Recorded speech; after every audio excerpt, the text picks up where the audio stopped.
အခုကျွန်တော်တန်ချဈေးတွေပြန်ပြီးတော့တောက်နေတယ်ကျွန်တော်ကတန်ချဈေးကို6လတစ်ခါတောက်လေးရှိတယ်ပေါ့နော်အဲ့တော့တောက်တဲ့အခါမှာဆိုလို့ရှိရင်လည်း albendazole အမျိုးအစားကိုတောက်လေးရှိတယ်အဲ့တော့တန်ချဈေးမှာဆိုလို့ရှိရင်ကျွန်တော် albendazole ရှိတယ်နောက် mebendazole ဆိုပြီးတော့ရှိတယ်ပေါ့နော်ဒါကျွန်တော်တို့ဈေးကွက်မှာဝယ်လို့လည်းလွယ်တယ်တစိမ့်တွေလည်းမျိုးစုံရှိတယ်အဲ့တော့6လတစ်ခါတောက်တဲ့အခါမှာကျွန်တော်အနေနဲ့တချို့အကြိမ်တွေမှာတစ်ချိန်ပဲတောက်တာရှိတယ်တရက်ပဲတောက်တာပေါ့နော်တချို့အကြိမ်တွေမှာကျတော့ကျွန်တော်3ရက်ဆက်တိုက်တောက်တာမျိုးရှိတယ်ဒါဆိုလို့ရှိရင်ကျွန်တော်3ရက်ဆက်တိုက်တောက်တာပေါ့နော်ဒီဆေးကဆိုလို့ရှိရင်တော့6လုံးပါဝင်တယ်ဒီဆေးပြားတစ်ပြားမှာသူက200 mg ပါဝင်တယ်အဲ့တော့စုစုပေါင်းဆေးပြား6ပြားပေါ့နော်အဲ့တော့ကျွန်တော်ကတစ်ချိန်တောက်လို့ရှိရင်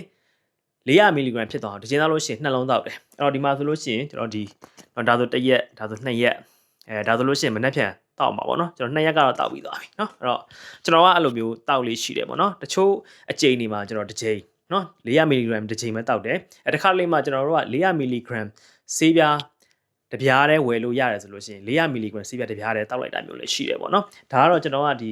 6ပြားဝယ်မိသွားတာပေါ့နော်သူရဲ့ပြင်အားကတပြားမှာ200 mg ပဲပါတယ်အဲ့တော့ကျွန်တော်ကတစ်ချိန်တောက်လို့ရှိရင်2ပြားတောက်တယ်ပေါ့နော်အဲ့တော့တစ်ရက်ကို2ပြား3ရက်ဆက်တိုက်တောက်တာဖြစ်ပါတယ်အဲ့တော့တကယ်တမ်းကတန်ချာဈေးတောက်တဲ့အခါမှာကျွန်တော်တို့ကဒီတန်ချာဈေးဒ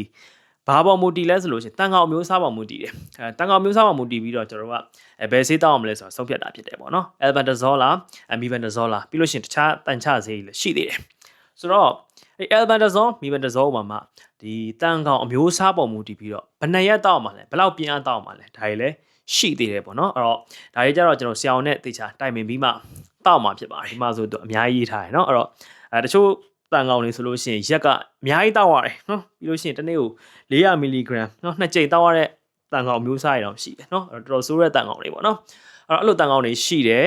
အဲ့တော့ပုံမှန်လူတယောက်အနေနဲ့ကကြတော့ဘာမှထွေထူးမဖြစ်ဘူးဆိုလို့ရှိရင်တန်ချဈေးကိုပုံမှန်တန်ချတဲ့အနေနဲ့6လတစ်ချိန်တောက်ဝင်ရတယ်ပြီးလို့ရှိရင်တစ်ခါတောက်လို့ရှိရင်400 mg တစ်ချိန်မှတောက်ဝင်ရတယ်เนาะတကယ်လို့ဆေးပြားက400 mg ပါတယ်ဆိုရင်တစ်လုံးပဲသို့မဟုတ်200 mg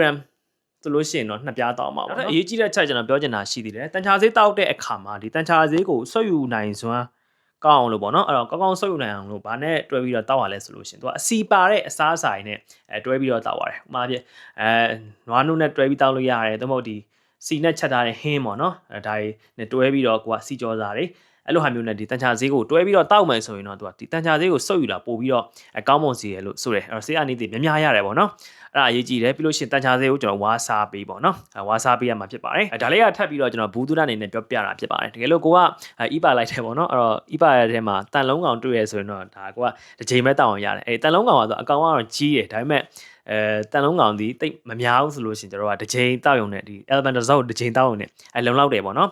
ပြီးလို့ရှိရင်အဲ့လိုပဲဒီတုတ်ထိုးတာပေါ့တုတ်ထိုးတာဆိုလို့ရှိရင်လည်းတစ်ချိန်တောက်လို့ရှိရင်လုံလောက်တယ်ဒါပေမဲ့တုတ်ထိုးတဲ့ဟာကပြန်ပြီးတော့ကျွန်တော်တို့ကမဖြစ်အောင်လို့နှစ်ပတ်ပြည့်တဲ့အခါမှာနောက်ထပ်တစ်ချိန်ထပ်ပြီးတော့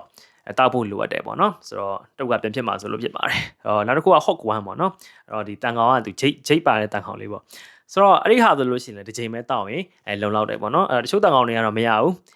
ဒီဟိုရက်ကခစ်စားသွားတဲ့ဒီထိုင်းမှာဖြစ်တဲ့ထိုင်ငပိပေါ့နော်ငပိမှာဖြစ်တဲ့တန်ကောင်ဆိုလို့ရှိရင်သူကဒီတန်ချာဈေးကိုရက်အများကြီးတောက်ရတယ်ပေါ့နော်ဆိုတော့တန်ကောင်မျိုးစားပုံမူတည်ပါတယ်ဘယ်နှကြိမ်တောက်မယ်နောက်ဘာမျိုးစားတောက်မယ်ဆိုတာတကယ်လို့သင်ကအသေးပျက်စီးနေတဲ့လူအသေးမကောင်းတဲ့လူအသေးယောဂါရှိတဲ့လူသို့မဟုတ်ကြောက်ကပျက်စီးနေတယ်ကြောက်ကမကောင်းဘူးကြောက်ကနဲ့ပတ်သက်ပြီးတော့ကြောက်တက်ထားတယ်ကြောက်နဲ့ကနဲ့ပတ်သက်ပြီးတခုထိခိုက်ထားတယ်ဆိုလို့ရှိရင်တော့ဆရာဝန်နဲ့မဖြစ်မနေတိုင်ပင်ဖို့လိုအပ်ပါတယ်ကိုယ်သဘောနဲ့ကိုတန်ချာဈေးတွေကိုမတောက်သင့်ပါဘူးအဲ့တော့ဗီဒီယိုဖိုင်လေးကအကျိုးရှိမှလို့ထင်ပါတယ်သိချင်တာရှိရင်လည်း comment မှာမေးလို့ရပါတယ် channel လေးကို subscribe မလုပ်ရသေးဘူးဆိုလို့ရှိရင်လည်း subscribe လေးလုပ်ပေးကြပါအောင်အားလုံးကိုကျေးဇူးတင်ပါတယ်